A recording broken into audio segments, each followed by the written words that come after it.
Hoje seria o culto, como normalmente a gente faz aqui todo ano, lidando com algum tema relacionado à reforma, mas houve uma série de intempéries ou de imprevistos na semana e eu decidi pregar então, não seria nem eu que queria pregar hoje, mas decidi pregar assim que eu soube, naquele texto que tem frutificado mais no meu coração. Mas eu só quero mencionar aqui antes disso, que assim, nós temos uma dívida de gratidão muito grande com os reformadores.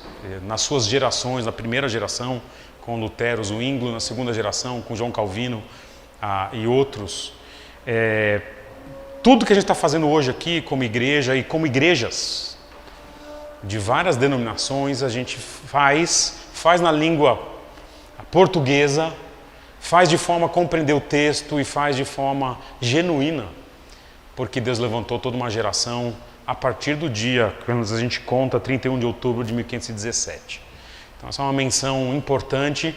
Em algum outro momento a gente volta a lidar com o tema da reforma. Já pregamos aqui Romanos 1, o justo viverá pela fé. Já lidamos com os 5 solas, já lidamos com tanta coisa. Fica para uma próxima celebração. Já tivemos um bolo, lembra? Um bolo em formato de Bíblia. Enfim.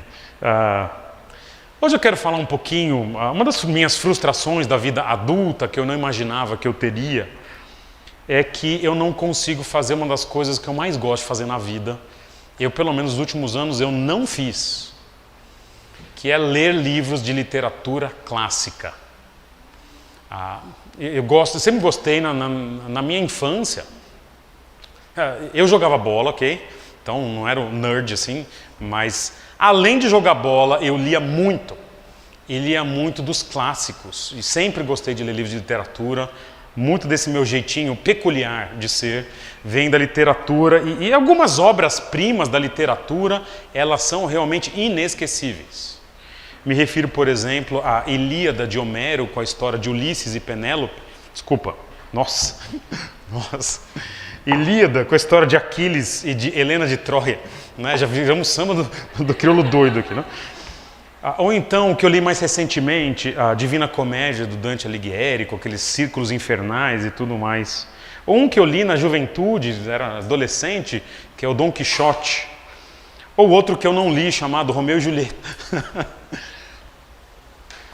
Mas dos clássicos, talvez internacionais, o autor que eu mais gosto é o nome oficial dele é Eric Blair, mas ele é conhecido como George Orwell. E ele escreveu tudo que eu li do George Orwell, é bom, tudo. Vocês conhecem mais pela Revolução dos Bichos e talvez por 1984, que de forma infame deu origem a um programa muito cultural chamado Big Brother. Né? Mas o livro é muito bom, 1984 é muito, mas os outros livros do George Orwell também são muito bons. Eu gosto de um chamado Homenagem à Catalunha, ou então de um livro chamado, português, Um Mendigo em Paris, ok? Mas em inglês é outro nome, na época eu li em inglês, enfim. Da literatura brasileira, dos que eu gosto é Machado de Assis, acho que é o principal. De literatura portuguesa eu gosto muito de Fernando Pessoa, mas Machado de Assis, em termos de obra-prima, a pessoa fala de Dom Casmurro, eu não gosto tanto, eu gosto mais, não sei o que o Ademir pensa, eu gosto de Memórias Póstumas. Eu acho que é muito, muito bom. Mas eu gosto também do Alienista, que é um conto. A Teoria do Medalhão também acho interessante. E tem 2 que a turma não conhece, mas que eu acho fantástico. Um deles é Causa Secreta, sobre um médico que ajuda as pessoas, mas no fundo é sádico. Né? E podia ser pastor, não estou brincando. E tem outro chamado A Igreja do Diabo, que é fantástico. Mas todos esses que eu estou citando, talvez você tenha lido aqui e ali, porque são obras-primas. São, assim, livros ou autores que nos chamam a atenção por conta de um enredo. E são enredos, realmente, é o tipo de livro que quando eu pego e eu vou vendo, eu começo a ficar ansioso, porque eu vou vendo que vai terminando o livro, e eu falo, cara, eu não acredito que vai acabar. Eu vou perder isso. Vai terminar uma hora, eu não vou ter mais esse livro para ler. E alguns desses que eu citei são assim porque são enredos que a gente chora, a gente ri, a gente se entristece, a gente se surpreende. E a gente gosta desses livros porque são histórias cheias de recortes. Não é só tudo dar certo. Tem coisas boas, tem dores. Eu já me peguei fazendo prova, na época do Itamaraty, e eu vi um poema do Vinícius de Moraes, escrito por Tom Jobim, e até o pessoal lá que estava fiscalizando a prova achou estranho, eu comecei a chorar na prova, porque mexeu na minha alma, porque foi falando das dores, ele estava sozinho em Paris, né? Está sozinho em Paris, mas enfim, mexeu comigo. As dores do Vinícius de Moraes, elas mexeram comigo. E a nossa conversa aqui hoje não é sobre literatura, não. Podíamos conversar, um dia se quiser conversar, a gente faz um papo aqui sobre literatura. Mas o que eu quero conversar com vocês hoje é sobre o enredo da vida. Um enredo em que nós que somos crentes somos os personagens. E também há de ser um enredo cheio de recortes, cheio de tristezas, emoções, dores, alegrias. E muito talvez o que nós amamos na literatura, nesse tipo de livro que eu trouxe, é porque a literatura muitas vezes é um espelho. A gente se enxerga nas dores dos personagens, com as nossas tragédias, alegrias. E eu quero trabalhar então nessa nossa conversa aqui, essa analogia de estar sendo escrita uma obra-prima a partir de um determinado grupo de pessoas que são os cristãos. E tudo surgiu algumas semanas atrás, quando eu estava lendo um livro para o meu mestrado. Tem aí o livro à venda, chama Conhecimentos Médicos para Aconselhamento, e lidava com o caso de uma moça que o livro discute, eu não quero entrar no mérito, mas ele discute o que se chama de transtorno do estresse pós-traumático. Era uma moça que nasceu num lar em que os pais, digamos assim, a produziram como ser para que o pai pudesse abusar dela. E ela nasce e cresce numa casa em que isso é a norma. A existência daquela mulher, ela é uma existência para isso. Em algum momento as autoridades intervêm, obviamente um lar não cristão, obviamente não sei, mas é um lar não cristão, e essa moça sai e ela vai ser auxiliada por um grupo de pessoas que cuidam de mulheres assim. E dentre essas pessoas há um médico, e esse médico é cristão e conselheiro bíblico. E ele, com o evangelho, começa um longo processo de tratar alguém que as pessoas às quais ela mais deveria confiar foram as pessoas que mais a feriram. E nesse processo tão difícil e tão doloroso, saiu do livro, do capítulo, um texto que já estava no meu coração, ao qual eu já estava brigando com o texto há muitas semanas. E que dali foi, de fato, uma cirurgia, o texto foi colocado, Deus rasga o nosso peito eventualmente e começa a colocar algumas verdades de uma forma. E aí quando surgiu na sexta-feira, Pedro, você que vai pregar, eu falei, esse texto, é esse o texto. Já imaginava que havia essa possibilidade. E eu refiro-me ao texto, tão bonito, mas tão difícil, de Romanos capítulo 8, versículo 28, que diz assim: Sabemos que todas as coisas cooperam para o bem daqueles que amam a Deus, daqueles que são chamados segundo o seu propósito. É esse o texto que nós vamos lidar hoje, o texto que começa com sabemos. E eu quero trabalhar justamente essa ideia de que Deus está escrevendo, a partir da minha história e da sua história, se você é crente, uma obra-prima, digna dos clássicos da literatura, com suas coisas difíceis, e a gente vai lidar com bastante coisa difícil aqui hoje, mas também com formas muito graciosas dele usar, claro, as coisas boas, mas as coisas difíceis para algo que ele quer produzir em nós. Então, desse texto, eu sei que eu gosto de mensagem central menor, mas essa é o que saiu. A partir do sabemos, a ideia de que devemos ter a consciência de que o plano de Deus para um crente, ele é uma obra-prima. É algo que ele está fazendo que é bom, que é um enredo fantástico. E eu quero começar trabalhando, antes de trabalhar como que é essa obra que ele está escrevendo, eu quero trabalhar a ideia da consciência aqui. Nessa palavrinha que surge no texto chamada sabemos. O texto já me pegou no sabemos, essa é a realidade. Porque a realidade é que eu e você não pensamos nisso. Mas Paulo diz, nós sabemos. E é interessante que Romanos capítulo 8, esse capítulo que está, o texto aí que está na tela, ele começa dizendo, já não há condenação para quem está em Cristo Jesus. Capítulo 8 é um capítulo de virada na teologia de Romanos. Vem o capítulo 7 falando da lei, no capítulo 8 fala, mas para nós que somos crentes, não tem condenação. Depois ele vai dizendo no versículo 9 que nós temos o Espírito Santo, o Espírito vivo, que promove santificação e justiça. E no versículo 16 ele diz que no nosso coração nós sabemos que nós somos dele, filhos de Deus. E quando tudo parece tão bonito, você fala, agora não tem condenação, eu sou dele, eu tenho uma herança, eu tenho o Espírito. Aí chega o versículo 17. Se somos filhos, então somos herdeiros. Herdeiros. Herdeiros de Deus, e aí ele começa, co-herdeiros de Cristo, se de fato participamos dos seus sofrimentos. Ué, estava tudo tão bonito, agora vai falar de sofrimento? Pior. Depois ele vai chegar no versículo 22 e fala algo que nós não sabemos.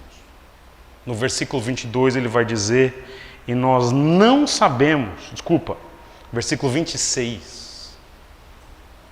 Nesses nossos sofrimentos, a gente um dia vai experimentar glória, mas no versículo 26 ele fala que a nossa fraqueza é tão grande que a gente não sabe orar. Por isso a gente precisa da intercessão divina. E ele intercede por nós. Então, nesse capítulo que fala tanto de salvação, fala da habitação do Espírito, fala de ser herdeiro, fala de glória, é um capítulo que fala também de sofrimento e de fraqueza. E da ideia de que salvação é futura. A esperança é futura. Enquanto que muitas vezes, dor e sofrimento é agora. E é interessante então que após essa introdução sobre sofrimento e fraqueza, ele começa o versículo 28, dizendo, sabemos, ou seja, da história que Deus está contando a respeito da nossa vida, que tem sofrimento e fraqueza, nós temos que entender que por outro lado, Deus vai usar tudo isso na sua provisão, providência e cuidado para o nosso bem. Isso deveria ser a nossa consciência. Sabemos que tudo o que acontece vem de um Deus bondoso. Agora, esse sabemos mexeu comigo, porque por muitos anos, eu estou falando para vocês por muitos anos, vendo algumas histórias pessoais, histórias familiares, história de irmãos queridos, vendo dores e situações por quais pessoas as quais eu me importo profundamente passaram, vendo situações que eu acho que eu não teria coragem de mencionar para os irmãos aqui, vendo perdas, pecados, injustiças, abusos, traições, angústias. Como que a gente pensa, Paulo também viu essas coisas, mas Paulo pega toda essa coisa tão ruim e coloca dentro de um sabemos, está tudo tranquilo, Deus está no controle, sabemos que tudo isso é bom. tem um fim bom. A gente vai lidar com toda essa parte depois. Na cabeça de um apóstolo, na cabeça de um crente em Jesus, a gente deveria estar tão grato pelo que ele já fez, que um crente jamais deveria desconfiar das boas intenções de Deus quando algo ruim acontece. Mesmo nos sofrimentos mais agudos da vida, ele vai dizer: eu deveria ter sempre a consciência que isso é para o nosso bem. Eu acho, turma, que eu tinha perdido essa consciência do sabemos por bastante tempo. Desculpa. E agora que eu retomei isso, eu estou me agarrando nisso com todas as forças. O Estênio Márcios, que veio aqui. Você estava na época, Lucas, quando ele veio? No outro salão. Desculpa, eu vou tossir de novo, vai sair no microfone, tá? Desculpa. Segura aí. Aqui. O Estênio veio aqui, e o Estênio é alguém que... Cara, eu respeito muito as músicas dele, muito, muito, muito. Ele tem uma música sobre esse sabemos aqui. Chama Muralhas. Já ouviu essa música? Ela diz assim: veja como ele entende que Deus tem um plano benéfico para suas criaturas. A música Muralhas diz assim: desde os tempos de criança, eu agora sei que a tua graça estava sobre mim. Pois lá em casa eu aprendi a te amar e cada dia foste sendo meu. Por tantas vezes eu quase morri, mas ainda tinha muita vida para viver, pois quando eu tentei fugir de ti, fiquei sabendo o tanto que sou teu. Hoje eu sei que estavas ali, quando eu tive que enfim me enxergar. Desculpa. Não sei o que aconteceu.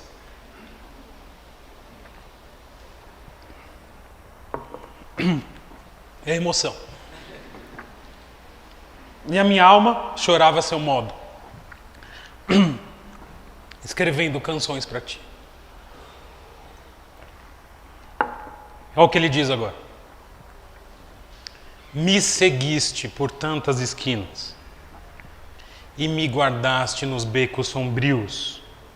Me levaste aos porões da minha alma, mas me trouxeste de volta para casa.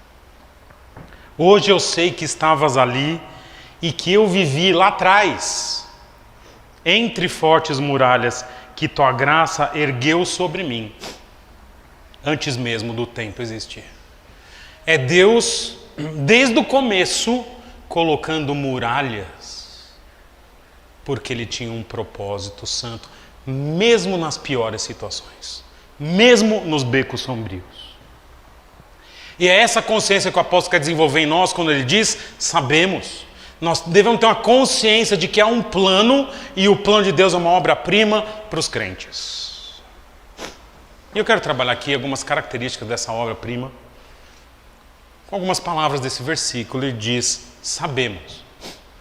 E o que ele sabe? Em primeiro lugar, que essa obra-prima ela é completa. Sabemos que todas as coisas.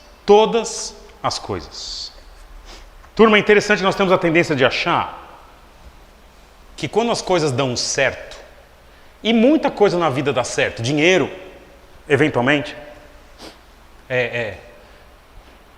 relacionamentos, muitas vezes, quando as coisas dão certo, isso é de Deus. Ju, aumenta o ventilador para mim lá, por favor. Mas a gente tende a pensar, turma, que quando alguma coisa dá errado, isso não é de Deus. O que o texto está dizendo é o seguinte: sabemos que todas as coisas, aliás, nem aparece a palavra coisas quando Paulo escreve, ele diz tudo. Tudo contribui para o bem. Já a gente vê esse bem aqui. Tudo, ou seja, as alegrias, as vitórias, as conquistas, as bênçãos, a chuva, as férias, as celebrações, a igreja, a família, os momentos de paz, de tranquilidade, isso contribui para o bem. Mas quando ele diz o tudo, ele está dizendo o seguinte, olha lá. Também as nossas dores, as nossas lutas, as nossas quedas, as nossas fraquezas, as nossas dificuldades, as nossas doenças, os nossos pecados, as mortes doídas, as fraturas de corpo e de alma, tudo isso também contribui para o bem. As coisas boas e as não boas estão no tudo. Eu trouxe uma foto para vocês. Eu vou pedir que vocês... Fecha o olho 2 segundos para eu passar aqui os pontos aqui. Trouxe a foto para vocês aqui. Tem alguma coisa que te incomoda nessa foto? Essa foto é real, tá? A foto real. Tem alguma coisa... Vamos descobrir quem tem toque aqui hoje. Não? Tem alguma coisa nessa foto que te incomoda? Tem, Maurício? Tem alguma coisa que te incomoda no Boru? Tem? Tem, Flávio? O que te incomoda? Eu vejo o rosto de uma caveira lá em cima. Pode ser. Um chifre assim. Ok. Ok. Esse quadro é meu, tá? Já estou preocupado agora, hein, Flávio? Tem alguma coisa que te incomoda? O que te incomoda, Andréas? O que está faltando? Está faltando uma peça? Isso é um quebra-cabeça real. Ele tem a peça. E a peça foi feita com inteligência natural, a minha. Eu copiei uma peça e joguei aí. Te incomoda uma peça faltando? Te incomoda, Flávio? Tá vendo a peça faltando? Não, agora eu vi, mas eu não tinha... O Flávio olhou todo, né? Olha aqui, tá vendo? Te incomoda? Você já pensou você ter um quadro de quebra-cabeça na sua sala? Assim? O que você ia ver o tempo todo? Daria para ver o quadro é bonitinho? É bonitinho? Trouxe da África do Sul esse quadro. Eu e a Dani fizemos quando ela estava grávida, Daninha. A gente montou peça a peça. Eu não tenho a foto dele sem a peça faltando, tá? Mas teria que mexer no arquivo ali. Mas toda vez que você ia passar no quadro, na sua sala, você olhar para onde, hein, Júlio? Para a peça faltando. Você fala, cara, alguém ia pintar a peça, você ia dar um jeito de pôr essa peça aí. O que eu estou dizendo com isso? A nossa vida é um grande mosaico, um quebra-cabeça que Deus fez. Para que ele seja um quadro bonito, tem peça que é importante. E algumas são bem obscuras, são bem tristes, são lembranças bem dolorosas, mas que se eu tirar do quadro da vida, ele fica incompleto. Porque o texto diz, tudo. Tem coisas, turma. Eu tenho inveja dos pendrives. Tem coisa que eu queria apagar da memória. Coisas que eu fiz, que eu passei. E eu acho que você também. Mas a gente não é assim.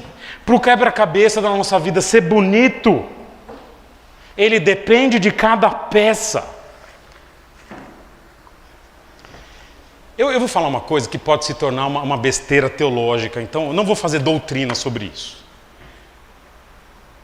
Mas quando Jesus ressurgiu e encontrou com Tomé, isso está em João capítulo 20, ele diz assim, João 20, 27.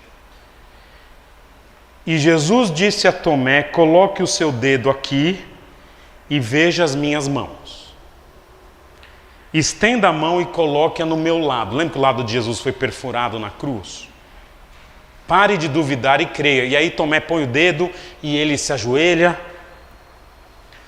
Turma, o corpo ressurreto de Jesus tem cicatrizes. Olha o que eu estou dizendo. O corpo ressurreto de Jesus tem cicatrizes. Não sei se o meu e o seu terão, possivelmente. Quando Jesus levantar o cálice da ceia e nós tomarmos a ceia diante dele, eu vou ver as cicatrizes. Você vai ver as cicatrizes. O que eu estou dizendo com isso? Essas cicatrizes não doem mais. Jesus fala, põe o dedo aqui. Está tudo bem. mas são cicatrizes reais que contam uma grande história de amor de Jesus pela humanidade. Na hora em que elas foram feitas, pá, deve ter doído. Quando Jesus tem um lado perfurado, deve ter doído. Agora ele fala, põe o dedo. Porque o resultado final é um Salvador glorificado pelas suas cicatrizes, inclusive. Não trazem mais dor, mas lembram a dor que ele teve. A bênção da gente não é a ausência de cicatrizes. A bênção que nós temos é que essas cicatrizes nos lembram o que ele fez por nós. Porque um dia ele vai enxugar as nossas lágrimas. Nós temos lágrimas. Um dia não vai ter mais morte, nem tristeza, nem choro, pois a antiga ordem já passou. Mas talvez, pelo menos as de Jesus, vai ter cicatrizes. E elas são parte daquele quadro tão bonito que não pode faltar peça, turma. Inclusive as peças dolorosas. Porque nessa consciência de que o plano de Deus é uma obra-prima, ela é completa nas coisas boas e nas coisas não boas. Mais do que isso, é uma obra, eu estou chamando de conspiratória para o bem. Porque o texto diz, nós sabemos, tem que ter essa consciência que tudo, coisa boa ou ruim, coopera para o bem. E eu, pensando na palavra, gostei do... O verbo coopera aqui, ele é o verbo que a gente usa para a palavra sinergia no português.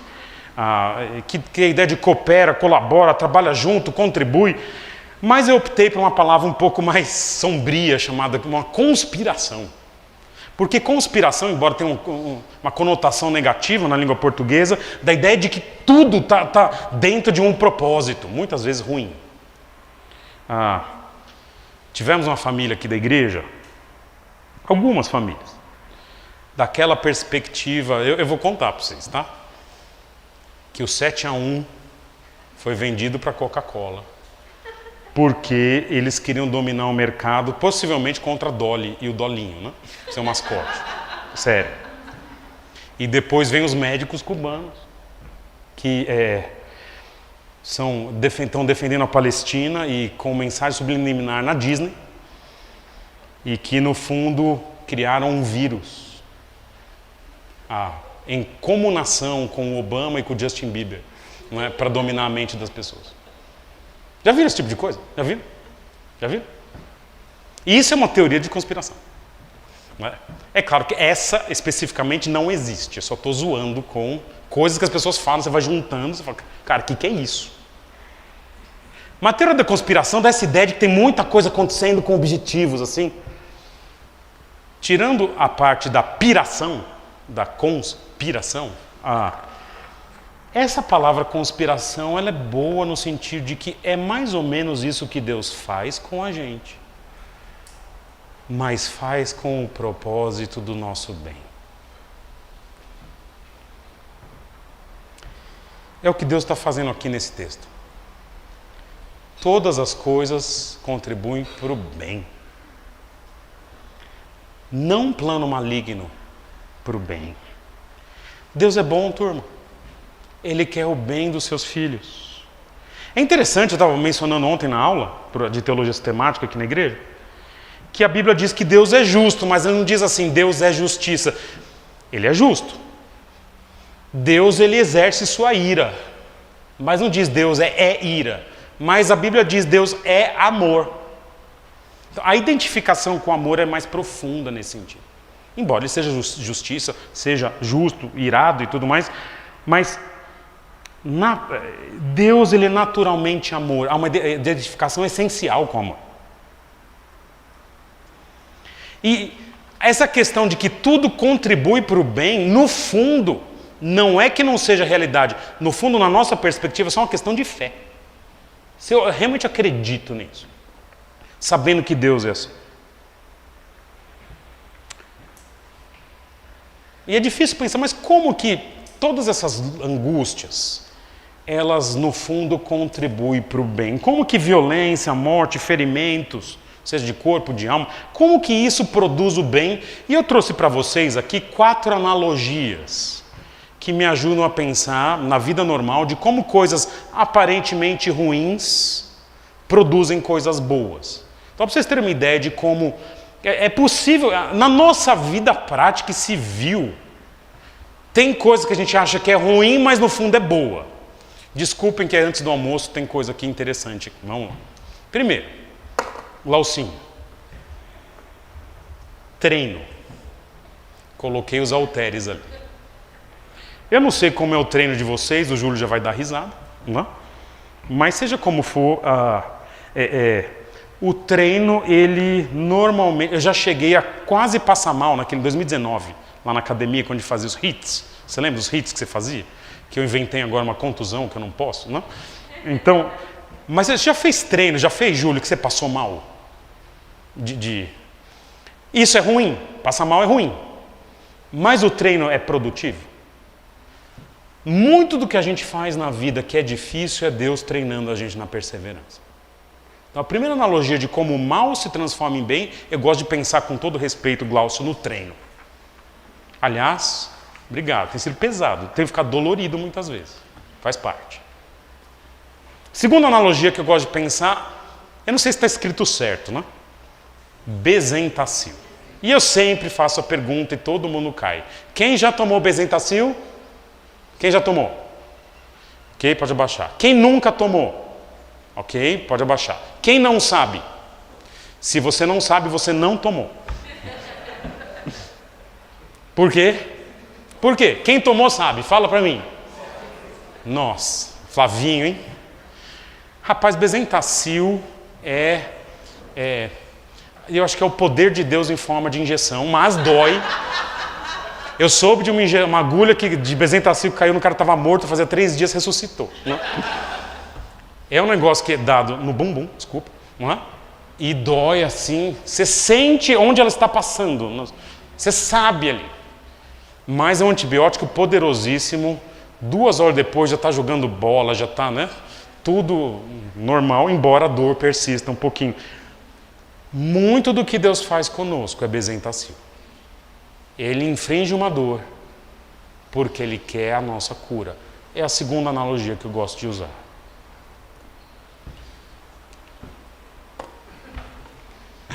A próxima analogia é a da disciplina. Eu pensei em trazer uma vara, mas assim, não é tão cultural quanto a famosa Havaianas, né? Turma, muito do que a gente sofre na mão de Deus é como aquela mãe que tem um filho desobediente, ela vai lá e pá, e corrige. Claro que não deveria ser assim. Dói, não dói? Na nossa época, não sei vocês, eu puxava as orelhas e dava uns... A dona Ângela não está aqui hoje. Dava uns beliscão no braço, rapaz. Acho que por isso que eu estou fortinho. Umas torção assim, já? Receberam? Hoje não pode. Tá bom, tudo bem, mas no bumbum é bíblico. Muito do que a gente sofre na vida é um pai amando o seu filho a ponto de discipliná-lo, porque o pai disciplina quem ama. É outra analogia que eu gosto de usar. Mas há situações, turma, em que a gente fala assim, não aproveita nada. Violência, suicídio, abuso. Você fala, dessas não tem como usar para o bem. E aí eu uso a última analogia, desculpa. A analogia do estrume. Serve para alguma coisa? Pois é. Recentemente, eu fui na Flora, que fica lá no bairro do Portão, e estava querendo dar um upgrade nas minhas plantas lá em casa. Eu não sabia, turma, eu paguei R$20 num pacote de, cocô. Cocô de galinha. Esterco de galinha. É assim que chama, né? Eu cheguei em casa, né? A Dani falou, o que foi lá? Eu falei, comprei um negócio. Falou, o que foi? Eu, não. Falei, tá, gastei R$20 em cocô. Turma, faz milagre. Vai para um esterco de... É bom, Noboru? Esterco de galinha para planta. Olha, lá tá com tomate, se bem que a Zabelê pegou, mas enfim. Salsinha, tomate, nasceu até margarida mexicana na minha casa. Eu vi que o jardineiro não tirou, ele falou, normalmente ele conhece as plantas, eu tirei aquela foto do Google. Falei, por que ele não tirou? E fui ver, é margarida mexicana e vai florir. Porque naquela região eu joguei esterco de galinha, cara. Até o estrume, aquilo que você acha que não serve para mais nada, quando bem usado, na mão de um jardineiro fiel, é capaz de produzir o jardim mais bonito. Por isso que o texto diz, sabemos que todas as coisas cooperam para o bem, porque essas coisas que cooperam para o bem, nessas analogias, sejam as piores coisas, elas podem ser usadas por Deus, para fazer inclusive a gente florescer. Mas o texto termina dizendo, sabemos que todas as coisas cooperam para o bem, mas não é de todo mundo. Daqueles que amam a Deus, daqueles que são chamados segundo o propósito dele. É interessante que normalmente quando a gente fala de amor de Deus, a gente fala o amor de Deus por nós. Mas nesse texto é o contrário. Aqueles que amam a Deus, é o amor da gente por Deus. E os benefícios desse relacionamento, dessa conspiração para o bem, turma, não é para todo mundo. Esse benefício está circunscrito, ele é seletivo, é para um grupo. É o grupo dessas pessoas que amam a Deus. E agora sim, aquelas pessoas a quem Deus chamou segundo o propósito dele para o louvor da sua glória. Não é o bem de todo mundo. Eu já vi muita gente lá fora dizer, aconteceu isso, mas está tudo bem, porque todas as coisas cooperam para o bem. Eles esquecem que o versículo não termina no bem. Esse versículo restringe para quem é o bem.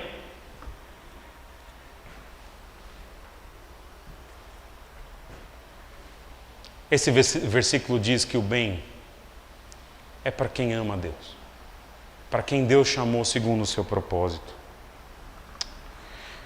Deus faz todas as coisas conspirarem para o bem do seu povo. E vamos ser sinceros, a gente não pode, e eu quero mencionar isso mais para frente ainda, a gente não tem autorização bíblica para dizer que todas as coisas cooperam para o bem de todas as pessoas. Isso não é verdade.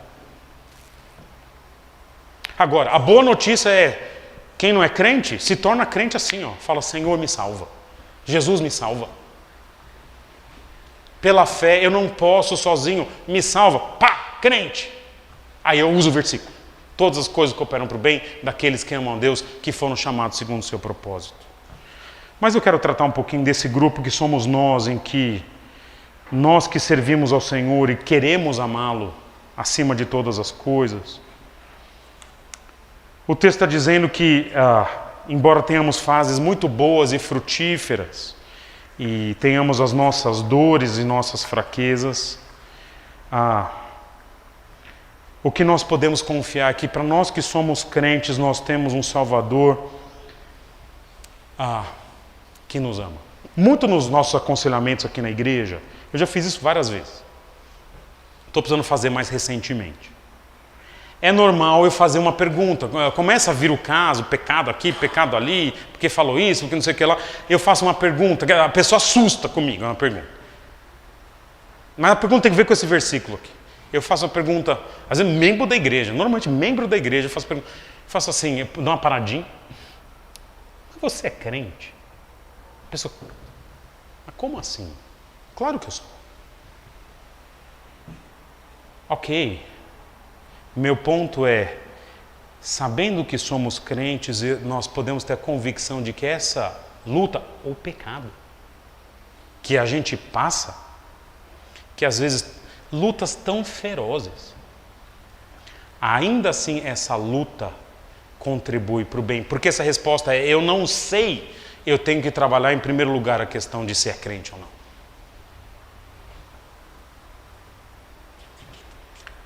É interessante que muitas das nossas lutas, eu tenho dito o seguinte, não sei se eu estou certo. Para alguém ser um pastor, às vezes é melhor que o indivíduo não tenha tido aquela vida tão certinha, em que dá tudo certo. Já viu gente que dá tudo certo? A pessoa nasce bonita, magra, inteligente, carismático, não é? Você fala, cara, não é possível. Estudou sempre certinho, passou em tudo, nunca aprontou, nunca fez nada fora, e aí fala, quer ir para o ministério e vai andando, os passarinhos vêm atrás. Você fala, cara, não é possível. Eu acho muitas vezes que gente assim, cara, é muito legal, mas talvez não se faça um bom pastor, porque bonito eu sou, mas o resto, humilde também.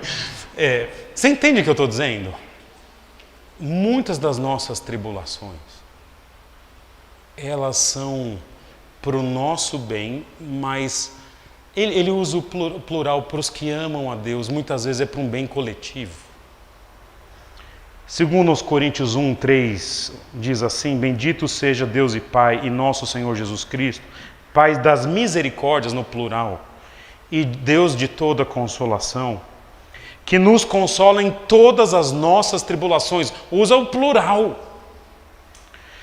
Falando do apóstolo, ele está falando, está me consolando nas minhas lutas, nas minhas tribulações, nas nossas. Mas ele diz assim, para que com a consolação que recebemos de Deus, possamos consolar os que estão passando por tribulações. É quando eu aprendo o caminho da luta e da vitória, muitas vezes que eu consigo ajudar um irmão que está precisando.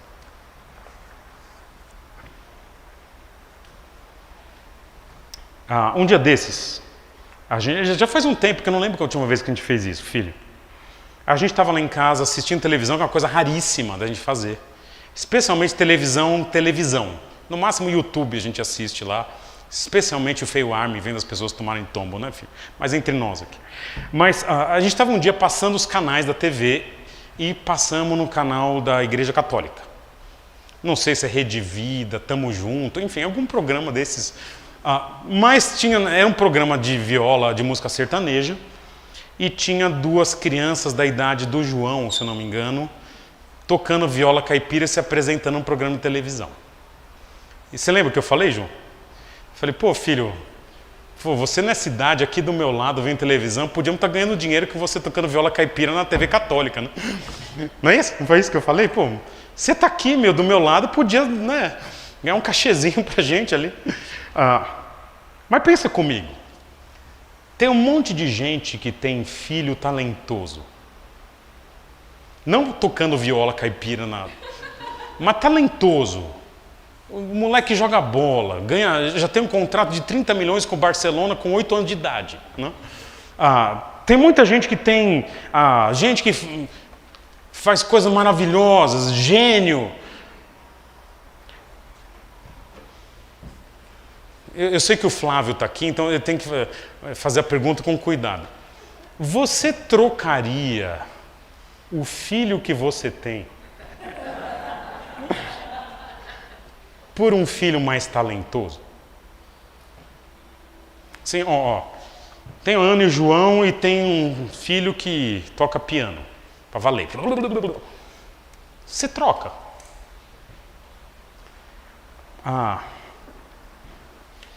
Você vai ganhar muito dinheiro, mas você troca. Meu filho dá problema. Você troca seu filho.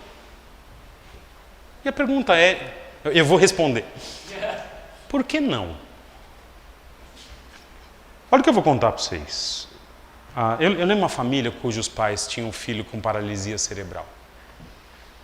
E o menino cresceu com muita luta. Ele realmente... na parte de coordenação motora muito afetado. E ele conseguiu entrar numa faculdade para fazer educação física. Eu lembro, turma, o quanto aquela família era feliz por isso. Coisa que os nossos filhos vão fazer normalmente, fazer uma faculdade se quiserem, e se não fizerem é porque não querem, não porque não podem. Eu conheci uma família no Sul, e irmão em Cristo, tão querido, turma.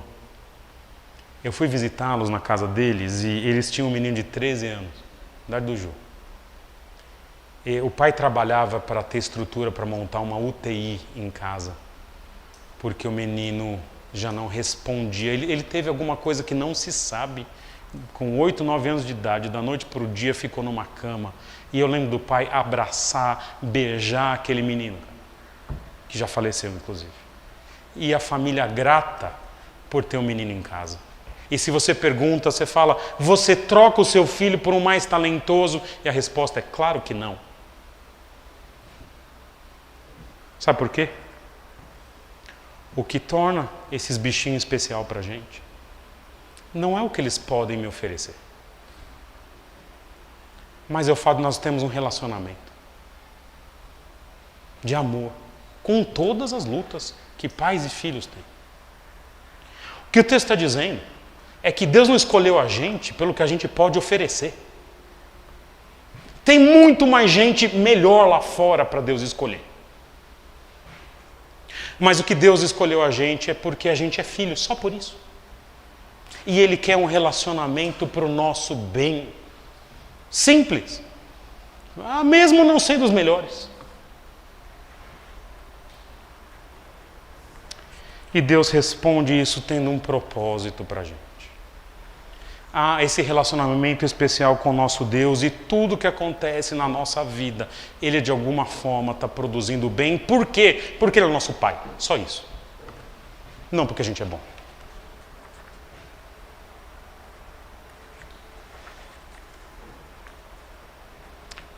E fica a pergunta. Se Deus quer o bem de quem ama a Deus, a pergunta é, e quem não ama a Deus? Irmãos, é por isso que nós oramos pela salvação das pessoas. É por isso que nós vivemos o Evangelho e pregamos o Evangelho. É por isso que, eventualmente, em situações familiares, eu falo para pessoas que eu amo, falo, fique em casa cuidando de fulano ou ciclano que não são crentes. Ama essas pessoas. Porque quando alguém não é crente ou não ama a Deus, infelizmente, eu não tenho e você não tem autorização bíblica para dizer que tudo que acontece na vida dessa pessoa é para o bem dela. A gente não sabe. Provavelmente não. Duro, não? Difícil falar isso para pessoas que não são crentes? Eu sempre respondo assim, difícil não é isso. Difícil é entregar o seu filho para morrer na cruz. Isso é difícil. Mas nós que somos crentes, devemos ter consciência de que o plano de Deus ele é uma obra-prima completa, que conspira para o bem, que é seletiva para nós que somos crentes.